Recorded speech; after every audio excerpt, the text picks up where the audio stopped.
كشف موعد ميده بيسس الزمان وصف حسناته ببيجن هر زمان أو تجارى وصفته لكن تمام خاتم الجمل رسول الأنبياء رهنيا شامي قلوب أنبياء الصلاة والسلام عليك يا حبيب الله تضوي كون مكان شخص والي عالم فخر أجيال أي محمد أي رسول إنس جن قد يتاج بيرق رجال صدق هداية دايما نعمة خشدين إسلام دايما نعمة أجل نعمة خشد الأبان منة أجل منة نصر الأبان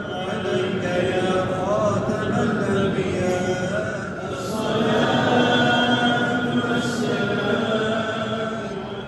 نوهت بمجيئه الكتب المنزلة من الحي الصاعد gönüllerimizin ilacı, bizler onun muhtacı, Hazreti Muhammed Mustafa sallallahu teala aleyhi ve sellem Efendimizin aziz, latif, ruh-i bâki tayyibelerine tarafımızdan hediye eyledik vasıtayla ya Rabbi.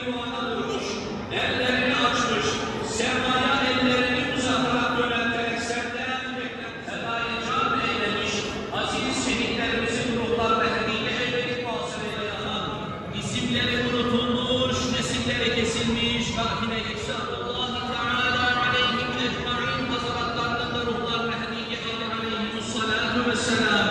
Ali ezvâl-i tahirat, ashâb-ı güzil iyisi şerifleri, dergâh-ı uluhiyetinle kabûle karîn eyle ya Rabbi. Ya Erhamer Rahimin ve ya Mücib aleyna ya Mevlana inneke entet tevvâbur rahîm. Dualarımızı Kâbe-i Muazzama'da, Medine-i Münevvere'de yapılıp müstecab olan duaların cümlesine ilhak ya Rabbi. Ümmeti Muhammed'in hastalarına şifalar, dertlilerine